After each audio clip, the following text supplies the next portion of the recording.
Good morning, everyone. Swadikap.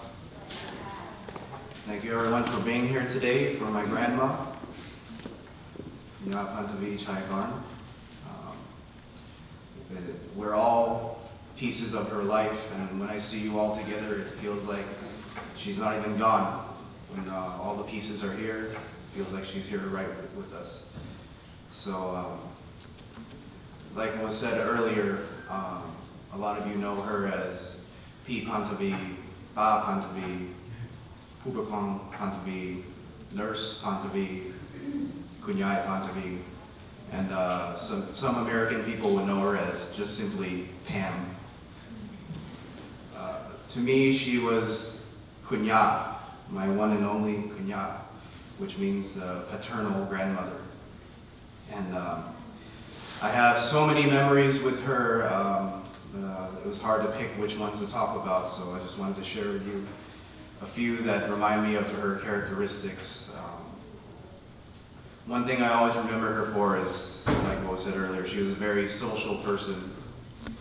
A lot of my childhood memories involve the ringing of a phone. I was in her house for most of my life, and the phone just kept ringing all day. And my first job was when I was a kid. I was her secretary picking up her phone. There are times where she would pick up the phone first, but she would always wait maybe 3 or 4 rings. And if she didn't come to the 4th ring, then that was a signal for me to pick up the phone. So a lot of my memories of my childhood is me picking up the phone, answering. It could be any one of you in this room that was calling, and I'd like to speak to Pinyana. Okay, let me go get her for you. And sometimes if she didn't feel like talking, I would go, okay, hold on one moment. And then she would tell me, oh, tell them I'm not here. And then I go back and then I tell them, sorry, she's not here. And she would definitely call back later. Yeah. So, yeah, I just remember, and then we go to the Bangla Thai market down the street from us, and there'd be a lot of people that greet her. I'm not sure if she knew any of them, but they definitely knew her. So it was definitely amazing to see. I mean, someone who's been here for so long, of course, you're bound to know so many people. And another thing I remember about her is her consistency. She's a very consistent person. Every week, every Saturday, she went to, up until this day, every Saturday she went to do her hair. Without fail.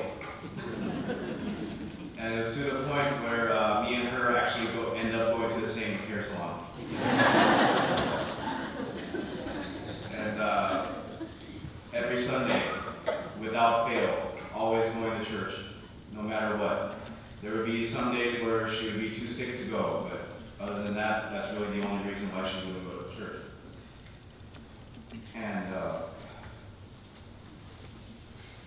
And it was through church that I got to meet very instrumental people in my life, my cousins, Nidra and Joseph, and my best friend Justin. And I got to meet all the various people that I've grown up with through that church, and I thank her so much for bringing me to that. And one, of course, the most important memory I have of my kunya is when I lost my father when I was 4. He was killed when I was young, and she took me in. My mom was working nonstop to provide for me and my brother, and kunya took me in and raised me. And she made sure that I would never have to feel that emptiness, that void, because my father was her best friend as well. And that was the time that me and her, we needed each other the most. And so I had the honor and the privilege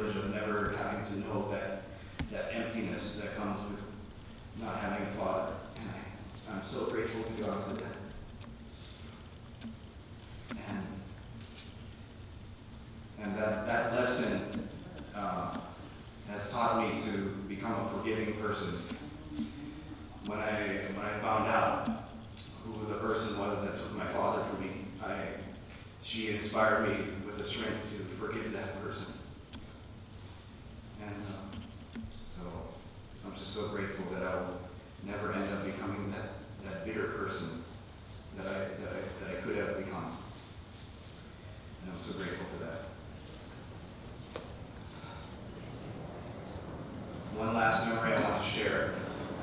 It's a very vivid memory in my childhood. Auntie Naomi would take me and my grandma to the Burbank airport by the fence to watch the planes go by. And she would find great joy, and she would always remind me that she used to do that with me all the time. And on the day that she passed, on that morning, she was unresponsive. But as soon as me and Pastor Peter arrived,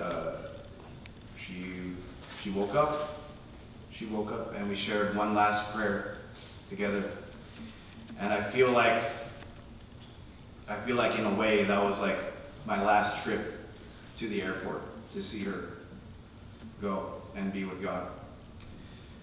So I miss her very much, but she has always given me strength, even when she's not here. And on the week that she passed, I felt a pain that I never felt before that actually sent me into the emergency room. I had chest pain and pain in my right arm. And I checked myself into the emergency room on the week that she was in the hospital. And they said it was because of stress. And, I was working very hard and also worried about grandma. But as soon as the doctors were able to heal me, I've never had to use the prescription they gave me for pain pills. It just went away. And I feel like in a way, it was my grandma giving me the closure and the freedom to continue. And on that day, I went right back to work. They told me not to go back to work, but I went right back to work. I found the strength in Kunya to continue to serve others and be kind as she was. So once again, I thank you all for coming here today, and God bless you, and God bless Kunya.